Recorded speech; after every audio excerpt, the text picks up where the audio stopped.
Assalamualaikum warahmatullahi wabarakatuh. Alhamdulillah wa syukurillah la haula wa la quwata illa billah, amma ba'du. Bapak Ibu, kita mulai kajian malam hari ini dengan bacaan basmalah. Bismillahirrahmanirrahim. Berbahagia hari ini kita ditakdirkan Allah bisa ketemu kembali. Mohon maaf, seharusnya minggu yang lalu saya ada kegiatan di Jogja sehingga nggak bisa hadir. Kita lanjutkan pertemuan kajian kita hari ini dengan Yaumul Mizan ya. Kita sudah di Yaumul Mizan. Jadi tahapan kehidupan akhirat itu dimulai dari alam barzakh. Setelah manusia meninggal dunia, roh-roh orang yang meninggal dunia itu dikumpulkan oleh Allah di alam barzakh. Jadi alam barzakh itu adalah tempat pengumpulan roh-roh orang-orang yang meninggal dunia itu. Di alam barzakh ini orang-orang menunggu sampai datangnya kiamat. Bisa dipahami ya Bu? Jadi sampai menunggu datangnya hari kiamat. Begitu datang hari kiamat, semua kuluman alayafan, Allah menghancurkan seluruh alam ini termasuk manusia, tidak ada satupun yang hidup, semuanya mati.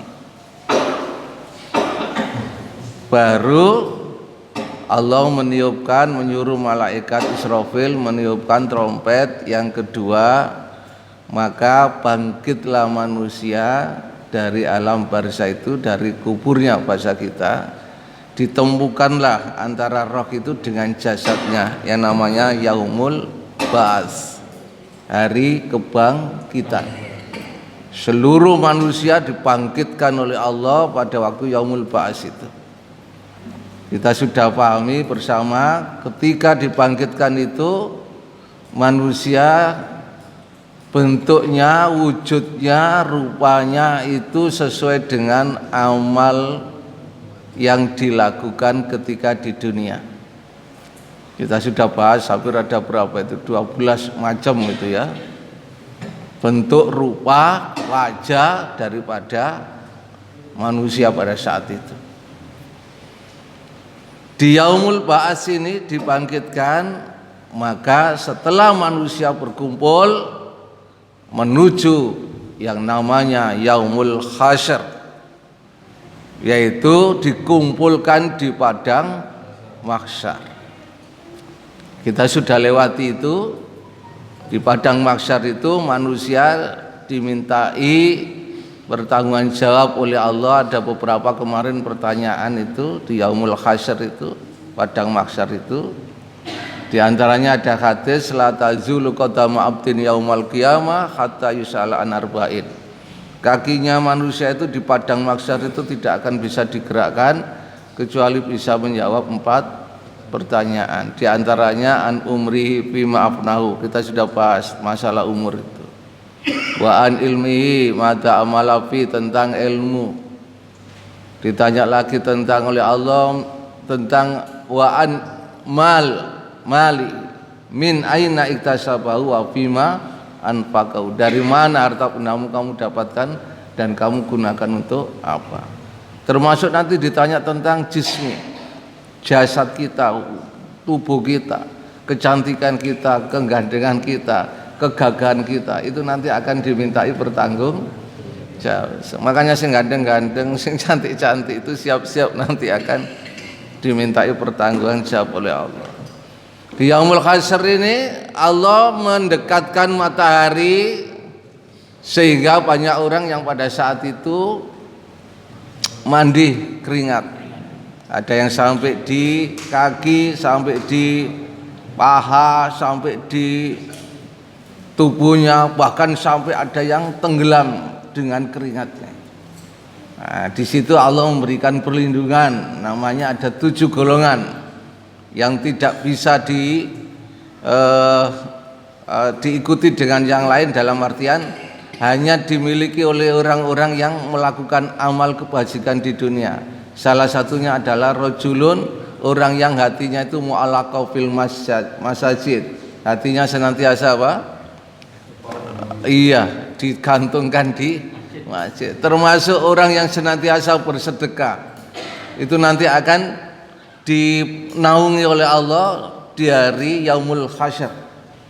Makanya semakin banyak sedekah kita, mungkin semakin besar payungnya gitu ya. Semakin kecil ya semakin kecil payung kita ya. Jadi menentukan, dalam hadis dikatakan naungan Allah di yaumul hasyr itu nanti tergantung daripada besar kecilnya sedekah kita. Karena itu semakin besar sedekahnya semakin besar payungnya. Kalau kecil-kecil ya mungkin kayak payungnya unyil gitu ya, kecil gitu ya. Oke, itu sudah kita lewati, sudah kita sampaikan itu ya. Bulan kemarin kita bahas tentang yaumul hisab, masih ingat ya? Sudah kan Pak ya? Yaumul hisab artinya manusia itu nanti akan dimintai pertanggungjawaban oleh Allah, dihisab oleh Allah. Ternyata yang dihisab itu bukan hanya amal perbuatan. Yang dihisab itu masih ingat, termasuk benda-benda yang iya gitu. Itu karena apa? Asar itu menentukan. Di dalam surat apa itu Yasin kalau nggak salah itu ayat 12 apa itu 10, Allah mengingatkan, kurang keras. Jadi Allah mengingatkan alladzi khalaqal mauta wal hayata. Bukan, mohon maaf. Inna nahnu nuhyil mauta wa naktubu ma qaddamu wa atharahum wa kulla syai'in aksainahum fi imamim. Jadi asar Bu, asar itu bekas. Jadi itu memberikan pengertian yang dimintai pertanggungjawab oleh Allah itu nanti bukan amalan kita saja, tapi apa? Iya, bekas-bekas barang-barang itu, termasuk pakaian-pakaian bekas yang senantiasa ditumpuk itu nanti akan dimintai pertanggung. Termasuk piring-piring yang jadi koleksi itu akan dimintai pertanggungjawaban. Digunakan untuk apa? Kalau nggak digunakan percuma di rumah ditumpuk aja. Sedekah kan di masjid ini bagus itu ya. Makanya itu hati-hati, kita nanti akan dimintai pertanggungjawaban tentang itu. Hisab ini luar biasa, kemarin sudah kita sampaikan ini. Hari ini kita menuju yaumul mizan. Bulan depan kita yaumul zaza. Zaza ini sudah insya Allah sudah terakhir. Di sini nanti manusia akan mengetahui surga atau neraka. Jadi insya Allah bulan depan kita mungkin berakhir, tapi maksud saya berakhir perjalanannya.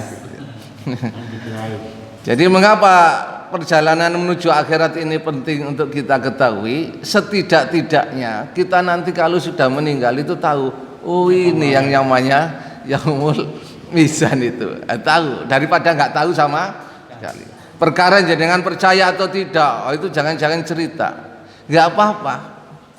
Soalnya apa? Ketika kita berbicara akhirat itu seperti cerita. Tapi ingatlah, ketika kita sudah meninggal, akhirat itu nyata. Justru dunia ini menjadi apa? Cerita. Itu harus dipahami. Sekarang dunia nyata, akhirat cerita. Tapi begitu kita mati, kita meninggal, akhirat itu nyata, dunia malah jadi cerita. Itu nanti akan seperti itu. Karena itu penting untuk kita pahami ini, setidak-tidaknya jadi pengetahuan kita. Nanti paling tidak ada hikmahnya. Termasuk mengapa kita harus mempercayai yaumul mizan, karena ada hikmahnya. Di akhir nanti kita coba untuk mencari hikmahnya itu. Oke, Bapak Ibu yang dirahmati Allah SWT. Jadi setelah manusia dikumpulkan di padang mahsyar, maka mereka akan dihisab, dihitung dan ditimbang semua amal perbuatan ketika di dunia. Nah ini harus paham ini ya. Jadi kalau gak kepingin dihisab, gak kepingin di mizan dihitung oleh Allah, ya jangan jadi manusia. Karena kalau manusia ya harus mempertanggungjawabkan. Makanya setelah itu manusia dihisab menuju ini mizan. Apa sih mizan itu? Nah, ini. Mizan atau the scale, yaitu secara bahasa berarti alat untuk mengukur berat dan ringannya sesuatu. Itu namanya apa? Mizan. Atau bahasa kita apa namanya? Timbangan. Ketika berbicara timbangan, maka konotasi kita kan seperti ini. Jadi konotasi kita seperti ini, gambaran kita seperti ini. Atau mungkin bagi ibu-ibu yang biasa jualan meracangan, itu timbangan kodokan itu loh Pak, atau seperti itu. Ya nggak apa-apa, yang penting timbangan itu untuk menimbang. Nah, pertanyaannya nanti itu sebenarnya mizan itu udah apa sih? Nah, ini nanti kita coba untuk mengkaji. Silakan nanti kita sharing ya. Oke. Jadi kalau bicara tentang yaumul mizan, itu hari penimbangan amal. Hari di mana umat manusia akan ditimbang amal perbuatannya setelah menjalani proses yaumul hisab. Betul ya? Setelah yaumul hisab baru yaumul mizan, untuk menentukan jenis balasan apa yang akan diterimanya. Jadi mizan ini hampir sudah final Pak ya, hampir sudah final. Tapi finalnya nanti di yaumul jaza, pembalasan gitu ya. Jadi mizan ini sudah mulai tahap akhir itu, pantokhir gitu ya. Pantokhir Pak namanya. Jadi yaumul mizan adalah untuk memperlihatkan balasan amal seseorang. Dan amal ini nanti sesuai dengan timbangan hasil prestasi amal yang telah dilakukan ketika hidup di dunia. Jadi semua yang ada di akhirat itu, ini harus dipahami ya, semua yang ada di akhirat itu ditentukan oleh kehidupan kita di dunia. Prestasi apa yang ada di dunia itu menentukan kita di akhirat. Sehingga ada ulama mengatakan, kalau manusia hidup di dunia ini sudah bisa masuk surga, maka nanti di akhirat mesti masuk surga. Pertanyaannya adalah, kita sudah bisa masuk surga nggak di dunia ini? Atau sudah merasakan kehidupan surga nggak di dunia ini? Jangan-jangan belum. Kalau belum ya jangan berharap di akhirat nanti masuk surga. Loh betul loh Pak itu. Sampai Rasulullah mengatakan apa? Baiti jannati, rumahku. Kira-kira kehidupan rumah tangga kita sudah surga belum? Liane tukaran ya. Halo. Liane gak enak urip kita di rumah. Ayo, monggo kita ciptakan surga di rumah kita. Insya Allah kalau sudah bisa menciptakan surga di rumah kita, nanti di akhirat pasti masuk surga. Ingat itu. Makanya hati-hati ini menentukan sekali, gitu ya. Makanya doanya kita kan Rabbana atina fid dunya hasanah wa fil akhirati hasanah. Makanya itu kalau bisa di dunia ini surga supaya nanti di akhirat surga gitu. Di dunia gak iso merasakan surga belas itu. Kakean utang soalnya. Kakean utang. Ayo Bu, dirasakan. Kita hidup ini menikmati loh Pak. Hidup ini harus dinikmati gitu loh. Terutama yang usianya di atas 50 sudah harus menikmati hidup ini. Ojo golek doai. Kapan menikmati? Ngaji gak sempat ya kadang-kadang. Soalnya apa terlalu? Iya, hidup hanya digunakan untuk mencari uang. Hidup itu dinikmati gitu loh. Ya saya nggak tahu, mohon maaf loh, saya nggak menjadikan jenengan pesimis enggak, tapi setidak-tidaknya kapan sih kita menikmati hidup itu kapan itu loh. Mosok budale esuk mulai sore bentau wih gak ono lerene. Kapan menikmati hasilnya itu? Jangan-jangan nanti sudah numpuk mati. Halo. Nggih Mas Riwan. Jangan-jangan nanti kalau sudah numpuk mati. Lah iya tuh. Kapan kita menikmati? Ayolah Pak, dapat sedikit ya dinikmati, banyak dinikmati lah. Ayo, ngomong masih ada kesempatan. Karena apa? Seluruh kehidupan kita di akhirat nanti tergantung ketika kita di dunia.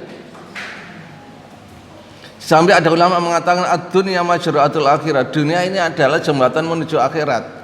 Kalau di dunia ini menanam, di akhirat kita nanti akan memanen. Lalu di dunia gak menanam kok manen di akhirat? Gak mungkin. Nah, pertanyaannya apa yang kita tanam di dunia ini? Kebaikan atau kejelekan? Karena Allah mengingatkan ini. Jadi gambaran timbangan amal di akhirat nanti tergantung ini, Pak. Ada dosa, ada pahala. Nah, kira-kira banyak dosanya apa banyak pahalanya? Sekarang aja kita bisa mikir, Pak ya, Bu. Kira-kira ke dosa ini apa ke ganjarannya ya? Kayaknya saya sih banyak dosanya. Banyak dosanya. Ada nggak yang sudah banyak pahalanya gitu? Loh, kalau ada monggo.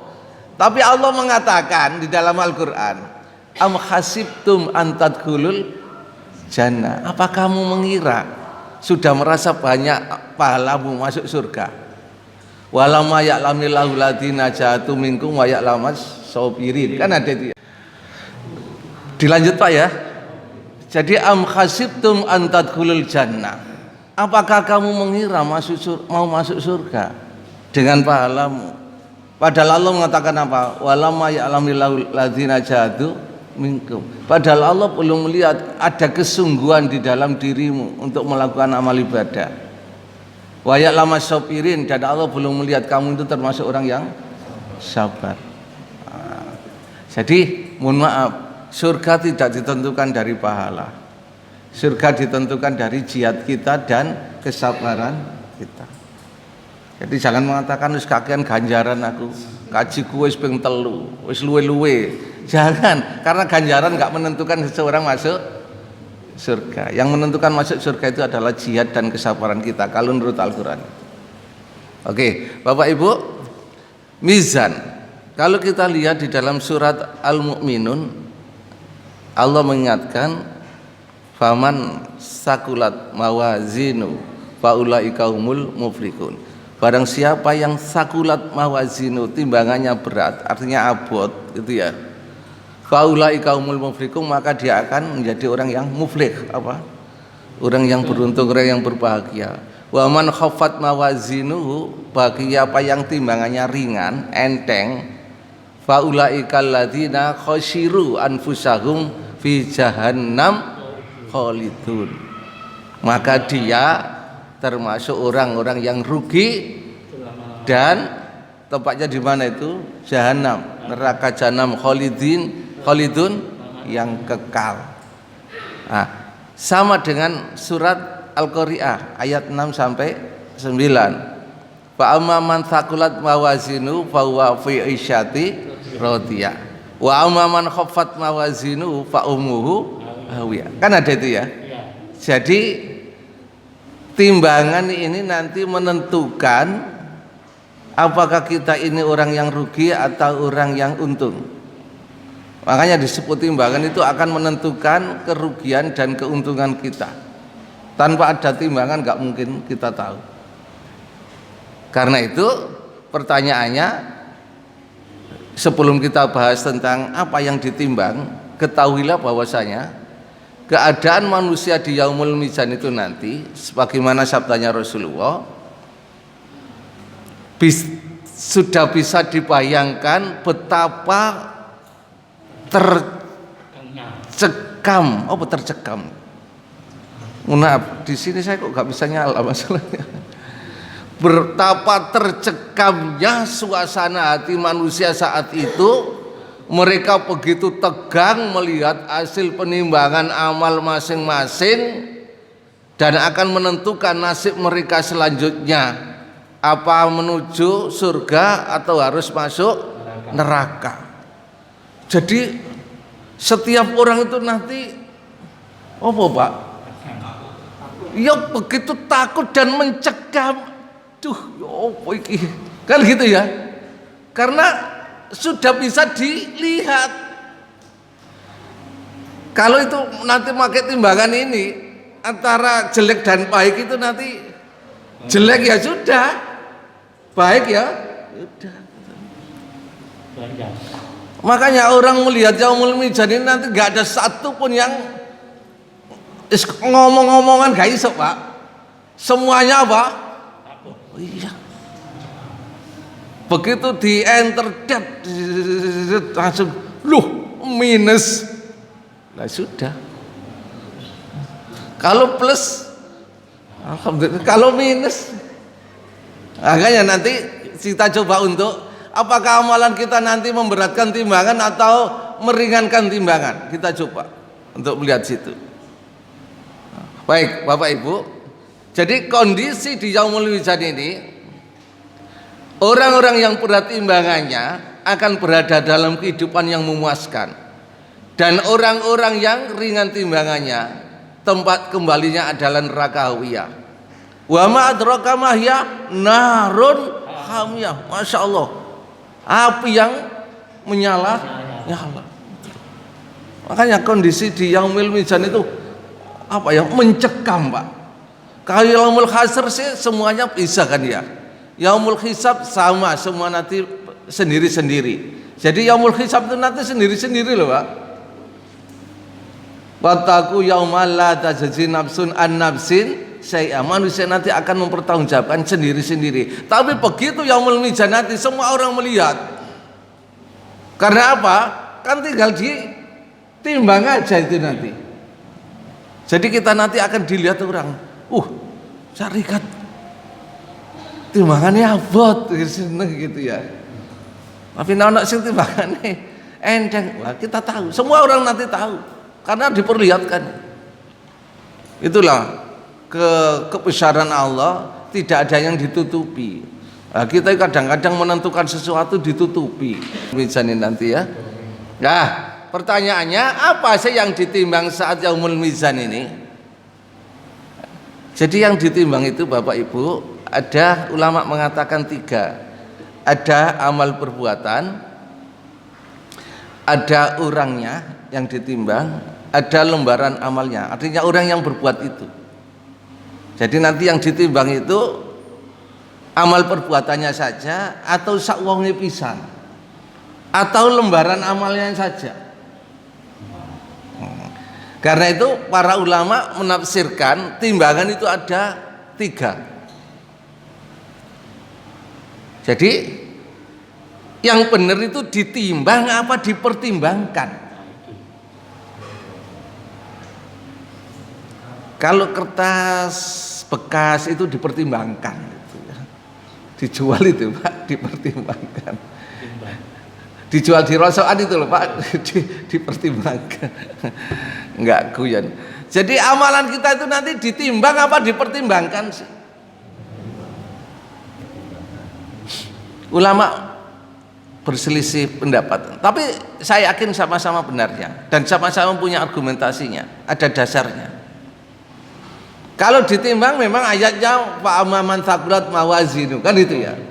Barang siapa yang timbangannya, kan gitu ya, timbang berarti ditimbang.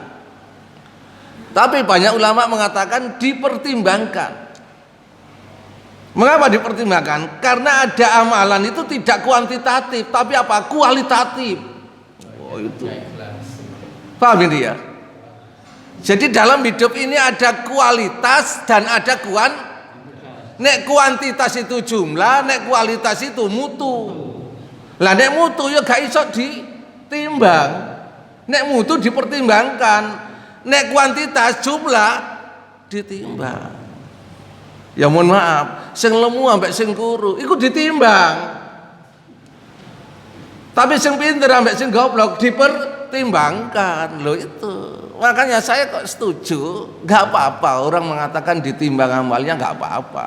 Tapi saya juga setuju kalau amalan itu nanti dipertimbangkan. Soalnya nanti ada orang amalannya itu sedikit tapi berkualitas. Paham ya? Sedikit tapi mentes. Ono amalannya sak ombyok tapi soalnya ada kan di dalam Al-Qur'an itu Allah mengatakan apa? Wujuh yauma itin khosyi'ah amilatu. Nanti itu ada orang yang pandangannya itu tidak bisa melihat ke depan tapi tertunduk malu. Mengapa? Amilatu nasibah, amalannya itu sia-sia. Mohon maaf ya, sia-sia itu apa? Gak berkualitas. Ya bener ngewok rong karung tapi gak ono isine sampah. Lu ada nanti di akhirat banyak. Atau jangan-jangan amalan kita selama ini sampah. Tahu sampah ya? Sampah itu tidak ada dasarnya. Pokoknya ngelakoni, krono wong ngelakoni, yang merok ngelakoni aja. Padahal nggak ada perintahnya. Nabi sudah mengingatkan, man amila amalan laisa alaihi amruna fawaratun. Kamu melakukan amalan tapi nggak ada perintahnya, gak kanggo. Tapi nekat aja. Kayu apik aja. Wong saene kae ngelakoni, ket pijen yang ini. Ada gitu ya? Ya monggo, tapi nanti akan dilihat itu amalannya itu, mohon maaf, bener weke tapi gak ono perintahe, tapi titik ono perintahe. Nah, itu nanti akan dilihat itu. Makanya sampai dalam surat Al-Mulk itu ayat 2 Allah mengatakan apa? Alladzi khalaqal mauta wal hayata liyabluwakum ayyukum ahsan. Ahsan itu isim tafdhil, artinya superlatif. Apa itu namanya? Yang lebih baik. Berarti amalan yang dilihat Allah itu bukan amalan baik, tapi amalan yang lebih baik. Pertanyaannya adalah apakah amalan kita ini lebih baik apa gak patek baik? Kayaknya baik dok, nggak ada yang lebih. Kira-kira sholat kita tadi loh, sholat maghrib itu sholat yang paling baik atau sholat yang baik atau yang kurang baik? Atau khusyuk aja lah. Sholat kita tadi loh, sholat khusyuk atau kurang khusyuk atau tidak khusyuk sebenarnya. Yang dilihat oleh Allah Pak, ayyukum aksanu, yang aku lihat yang terbaik. Duduk dilihat sing siapa yang terbaik? Ya siapa saja. Di antaranya sholat yang terbaik itu ketika imam takbir ikut takbir. Ita kabaro fakabiru. Allahu akbar, Allahu akbar. Lagi imamnya Allahu akbar, si ono embong. Ono gitu ya. Karena Allahu akbar si kait mlebu nang masjid. Ono gitu. Saya gitu. Jadi yang baik itu adalah ketika imam takbir melok. Berarti apa itu? Iya, artinya datangnya ya. Datangnya ngepres ya bukan terbaik itu. Ya baik, kemudian ya baik itu aja ya. Kira-kira sudah seperti itu enggak kira-kira ya amalan kita ya? Mengapa saya katakan ini dipertimbangkan? Karena ini Bapak Ibu, semua amalan itu nanti ada timbangannya. Ngerti maksudnya ada timbangannya? Jadi amalan manusia itu nanti ada timbangannya. Bahasa kita timbangan itu apa ya? Dulu itu ada orang, mohon maaf, ketika membuat batu bata, saya itu masih tahu persis itu membuat batu bata itu. Ono citaan nih Pak, paham ya itu ya? Sing usia segini tahu kan ya, karena dulu itu membuat batu bata itu dicitak Pak, citak. Mari ditarik kan itu ya. Saya juga pernah itu. Artinya apa? Jadinya batu bata ini tergantung dari umpamane gak sesuai ambek citaane ya apa kira-kira? Mencreng. Dicocok ambek citaane. Loh gak cocok. Lah nek gak cocok, diterima apa enggak? Enggak. Namanya bahasa ikan-ikan itu jenenge BS. Apa BS? Afkir ya. Amalan kita nanti dicocok kena dengan citaane. Salat. Takbire ya apa dicocok kena? Lho takbirmu kok ngono? Gak cocok ambek citaane. BS. Lho bacaanmu umpamanya tahiyatmu kok seje ambek aturane Rasulullah. Rasulullah gak muni ngono kok kon tambahi ngono. Gak cocok. BS. Lu kan gitu Pak nanti. Jadi semua amalan kita itu ada Pak. Ada citaannya, itu namanya ada timbangannya. Jadi aja main-main dengan amalan kita. Pokoknya akeh kaya ono sing diterima. Lho, timbangannya dulu. Ono citaane. Baca kita itu SOP itu loh, Pak. Lah nek gak sesuai dengan SOP, Wis gak apa-apa pokoke kae ngono ta. Kapi aya. Ya apik tapi gak bener. Jadi amalan itu nanti ada timbangannya. Semua amalan kita itu dicocokkan dengan timbangannya. Lah nek timbangane ngene terus amalan kita ngene. Cocok enggak? Lah kalau enggak cocok gimana? Diterima enggak kira-kira? Kayak diterima aja, ngono.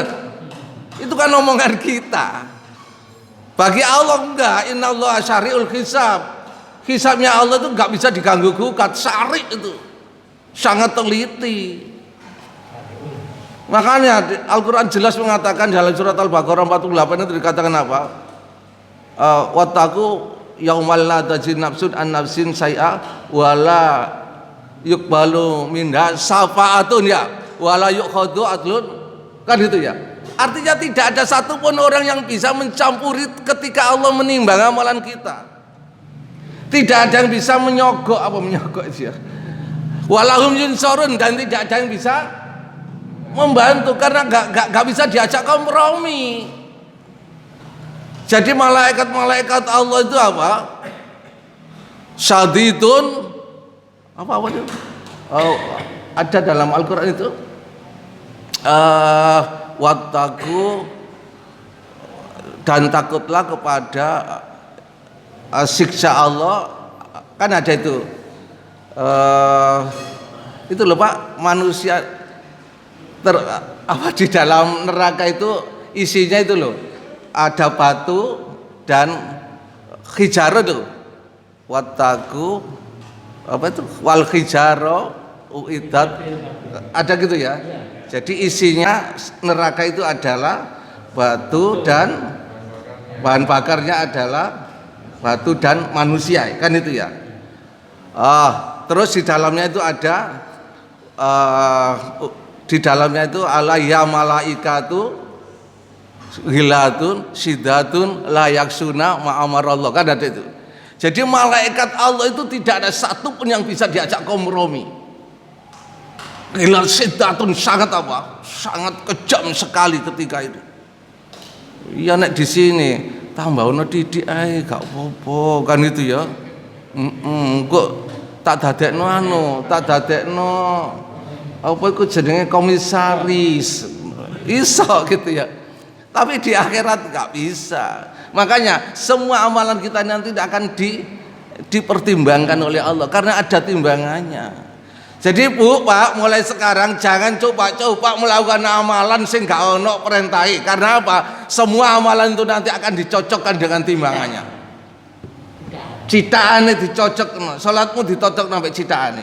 Loh kok menclang ini. Aduh, hati-hati nanti ya. Loh ini lho Pak, kalau gak ngaji ku sak karepe kadang-kadang wis pokoke kayu api ae, kan itu ya.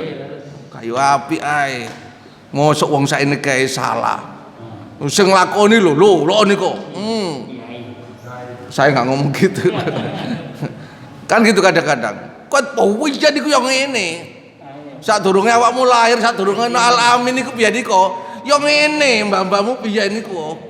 Yo gara-gara ana al-amin iki lho paling gak karu-karuan. Lho kan gitu akhirnya.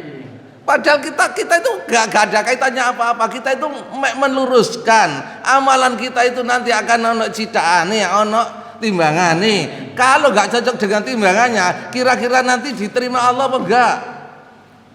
Saya tanya itu aja, diterima Allah apa enggak? Lah wis gak ngono lha kok dilakoni. Agak panas Pak ngaji ini tadi ya. Agak panas ya. Wis diakhiri. Jadi saya hanya mengingatkan amalan yang memperberat timbangan itu ini. Di antara yang Nabi pernah mengatakan apa itu? Kalimatani habibatani ila rahman. Jadi ada dua kalimat yang disenangi oleh Allah. Apa itu? Khafifatani ala nas, yang ringan di al-lisan ya. Kok nas? Yang ringan diucapkan di mulut, ya, sakilatani fil mizan, tapi memberatkan timbangan. Apa itu?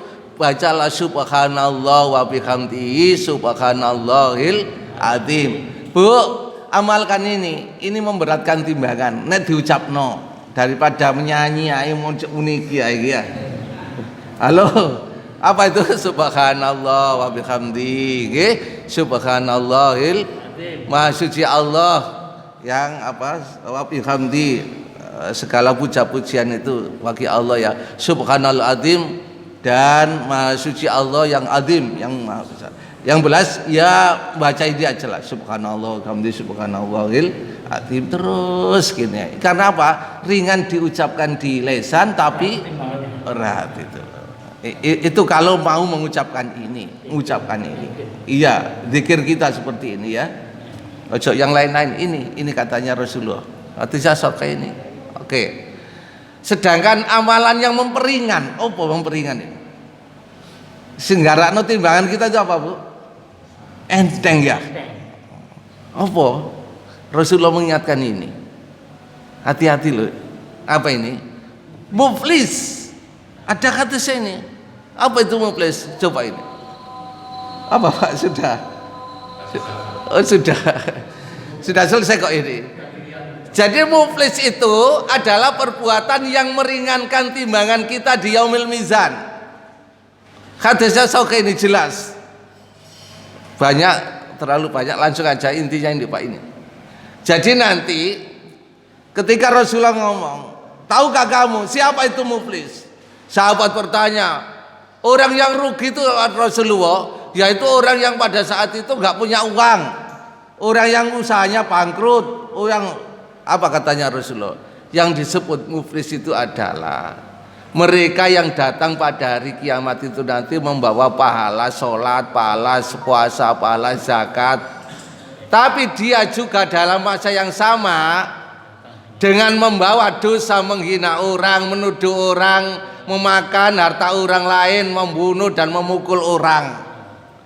Jadi orang yang muflis itu adalah ketika nanti dia itu menghadap Allah membawa amalannya itu segudang, pahalanya sholat, zakat, puasa, gowo kabeh. Tapi di sisi itu dia juga membawa apa? Membawa dosa. Dosa dari mana? Menghina orang, menuduh orang, mendolimi orang, memakan harta orang lain, ngentekno duwe umat dan sebagainya. Lalu diberi segala pahala amal-amalnya itu kepada orang yang pernah didolimi. Awakmu dhisik iku gak salah tapi tak salah noai. Soalnya aku wedi kok jabat aku logor gitu ya. Orang-orang yang pernah didolimi itu nanti dikasih pahala Pak. Jika telah habis pahalanya sebelum dapat dibayar kepada orang-orang yang didolimi, maka dosa-dosa orang yang didolimi itu tersebut akan dilemparkan kepadanya dulu. Jadi krono pahalai wis entek, dosae dikekno nang orang muflis tadi. Loh, lalu dia dicampakkan oleh Allah ke dalam api neraka. Itulah orang yang muflis. Apa muflis itu? Orang yang bangkrut, orang yang rugi. Makanya hati-hati Bapak Ibu, sebelum nanti kita menghadapi yaumul mizan yang luar biasa itu, jangan punya masalah dengan hakul adam. Selesaikan urusan anak Adam itu di bumi ini. Jangan dibawa ke akhirat. Kalau dibawa ke akhirat, amal ibadah kita tuh habis dikekno orang itu. Gak nepus mereka. Berapa banyak orang yang kita dolimi selama ini. Gak salah, disalahno. Orang sing salah malah sing dibenerno. Ngono ngene iku. Termasuk ahli-ahli media sosial itu. Wong wis elek diapik-apikno, sing apik dielek-elekno. Wah, dadi muflis lho itu nanti. Oh, nanti kalau mendolimi orang, tahu mendolimi orang ya? Makanya sampai benar ada orang mengatakan, saya tunggu nanti di pengadilan akhirat itu benar. Karena di pengadilan akhirat itu nanti amalan manusia itu akan habis diberikan kepada siapa? Diberikan orang yang kita dolimi itu. Jangan enak-enak sekarang ya. Mempertahankan jabatan, mempertahankan pangkat, mempertahankan apa? Kekayaan atau kedudukan. Loh, di akhirat habis. Justru amal ibadah kita setelah selesai habis, dosa-dosanya mereka ditimpakan kepada kita malah. Iya. Apa gak tambah? Ajur itu. Itu yang disebut orang apa? Muflis. Makanya hati-hati Pak. Hakul adon selesaikan di dunia ini, jangan dibawa ke akhirat. Nek iso wis njaluk sepuro ae ngono-ngono iki. Tapi iku njaluk sepuro ya. Iya kan? Oh jelas salah kan ya? Loh, jelas salah tapi mengapa gak minta maaf? Takut jabatannya. Padahal jabatan itu paling lama 5 tahun. Mari ngono wis entek di akhirat selama-lamanya itu. Oke, terakhir hikmah beriman pada al-mizan ini adalah terlihat jelas keadilan Allah. Jelas kan ya? 2, menegakkan hujah terhadap makhluk, menampakkan tanda-tanda kebahagiaan dan kesengsaraan. Jadi di mizan ini kita sudah bisa tampak kebahagiaan dan kesengsaraan. Makanya luar biasa kalau kita mau memahami mizan ini. Ya, pertanyaannya sebelum saya akhiri, kita nanti di mana? Di sini atau di situ? Nah, ini pilihan kita sendiri selama ada di dunia ini sebelum kita ke akhirat. Saya kira itu Bapak Ibu yang bisa saya sampaikan. Ada waktu 5 menit, kalau mau sharing monggo. Ayo. Non? Ya enggak. Oke. Nanti itu ada mizan. Terus bagaimana dengan tadi itu yang amal-amal yang ikhlas, ikhlas itu termasuk timbangannya itu gimana? Iya. Kaitannya dengan Saya tadi sudah mengatakan ada 2 hal yang harus kita pahami mizan ini. Kalau dari segi kuantitas itu ditimbang Pak. Kalau dari segi kualitas dipertimbangkan. Artinya apa? Amalan-amalan kita yang dilandasi oleh keikhlasan. Sampai Rasulullah mengatakan apa? Ketika ditanya sahabat, "Ya Rasulullah, ayo amalu ahabbu ilallah." Apa jawabannya Rasulullah? Amalan yang paling dicintai oleh Allah itu apa? Adwamu wa in qalla. Amalan yang kontinu meskipun sedikit, meskipun hanya air saja tapi terus dilakukan. Itu yang paling dicintai oleh Allah. Berarti apa? Amalan yang ikhlas, amalan yang betul-betul rutin, itu nanti akan dicintai oleh Allah. Berarti itu yang memperberat timbangan. Oke, gak ikhlas itu memperingat timbangan. kalau hubungannya dengan rahmat Allah, karena kamu masuk surga itu bukan karena amal, Iya. karena rahmat. Saya kepingin berbicara itu, tapi nggak forum ini sekarang ini ya. Itu ternyata rahmat itu jangan diartikan hanya sekedar rahmat. Rahmat itu di Al-Quran itu banyak. Ada ayat-ayat tentang rahmat itu, saya kaget. Loh, rahmat itu selama ini kita pahami hanya sekedar pemberian Allah kan gitu ya. Ternyata rahmat itu termasuk penciptaan langit dan bumi, ini rahmat Allah. Termasuk adanya surga dan neraka ini rahmat Allah. Termasuk orang masuk surga dan neraka juga karena rahmat Allah. Jadi istilahnya rahmat itu ya tidak semudah yang kita bayangkan, enggak. Nanti kita bicara lebih jauh Pak. Soalnya enggak bisa itu kita bicarakan hanya sekedar rahmat itu begini enggak.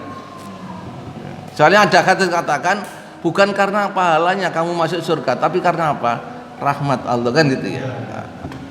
Dan ada kata suka yang mengatakan orang yang masuk surga itu karena dia itu kepingin masuk surga. Orang yang enggak mau masuk surga itu karena mereka enggak kepingin masuk surga. Benar itu hanya. Sekarang itu orang itu enggak kepingin masuk surga itu banyak loh Pak. Ini mlebu surga neraka tak tanggung bos lu. Berani lu. Bahkan sekarang itu sampai orang ngomong enak mlebu neraka. Ketemu artis kan lho. Berarti kan dia sendiri yang minta. Lu ada gitu ya. Berani lu Pak ngono iku. Padahal mohon maaf, Allah mengatakan ma yalfitu qaulun illa ladai raqibun atib. Tidak ada satu pun ucapanmu itu yang keluar itu kecuali sudah tercatat. Berarti nek awakmu muni ngono ya wis jang ya ngono. Lho, makanya wani-wani ngomong sing enggak lho. Dan enggak ada omongan salah iso dicabut, enggak ada. Sepurane aku mang yo ngomong ini tak cabute, gak iso mesti ngomong kok dicabut. Loh, sekarang kan banyak Pak orang gitu ya. Masya Allah, sampai ngomong Islam itu gak sempurna itu. Lu. Iku nek gak taubat itu gak iso Pak itu. Islam itu tidak sempurna, kan itu ya. Lah nek Islam itu gak sempurna, gak usah sholat atau gak urusan sholat juga gak sempurna. Ya gak perlu disapa Pak, semuanya saja. Hati-hati loh, ucapan itu. Satu lagi. Halo, nggih Bunda.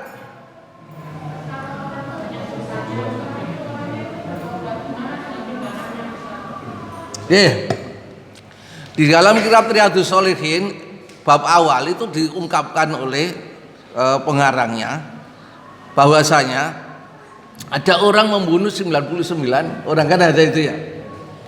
Terus mau bertobat, ternyata belum kesampaian, mati di tengah jalan, kan ada itu ya.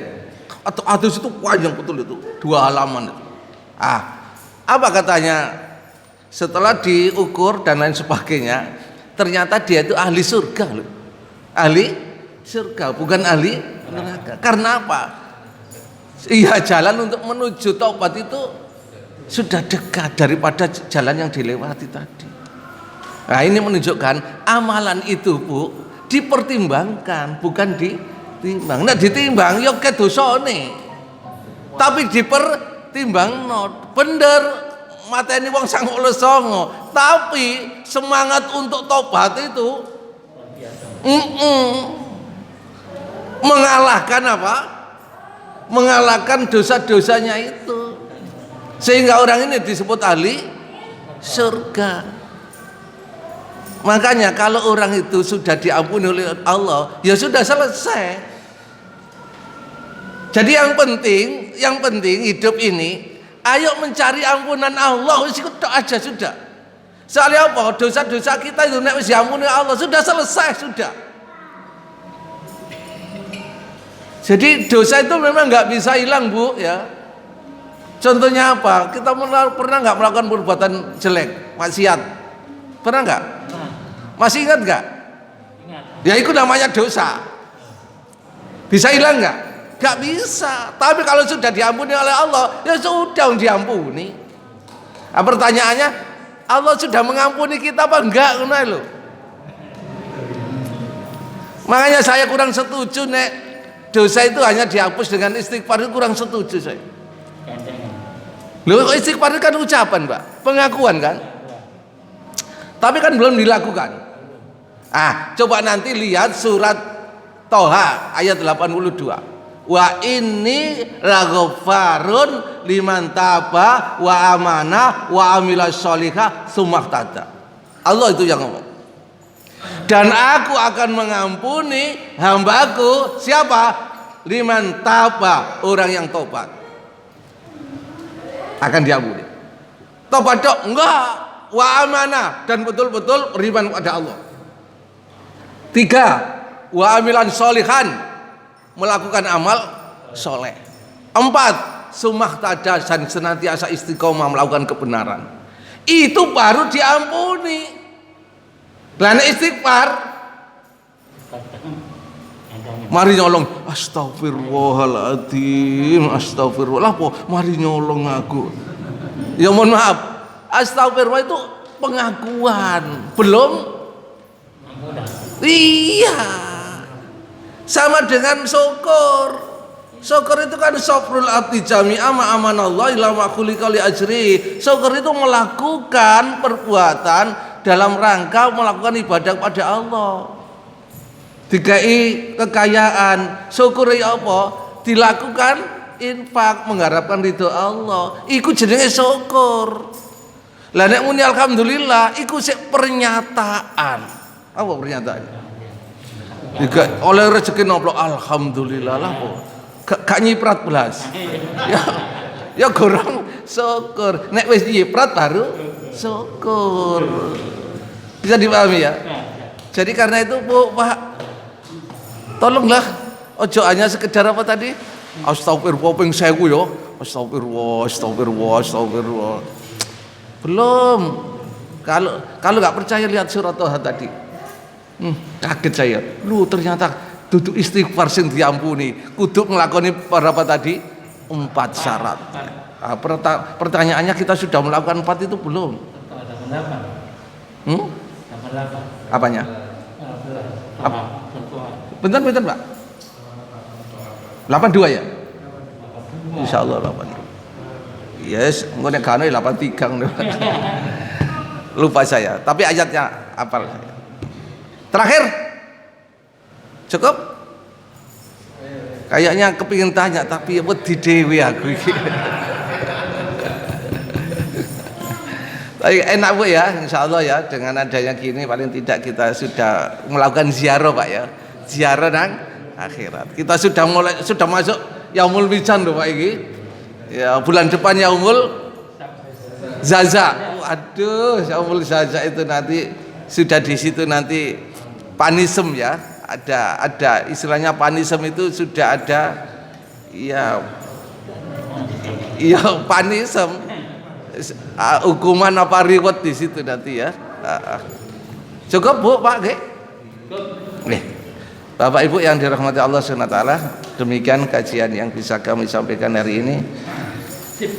Semoga Allah meridhoi apa yang kita lakukan ini ya, dan semoga Allah mencatat sebagai amal yang soleh. Insya Allah yang memberatkan kita nanti di Yaumul Mizan. Amin ya rabbal alamin. Subhanakallahumma wa bihamdika asyhadu an la ilaha illa anta astaghfiruka wa atubu. Kurang lebihnya mohon maaf. Assalamualaikum warahmatullahi wabarakatuh.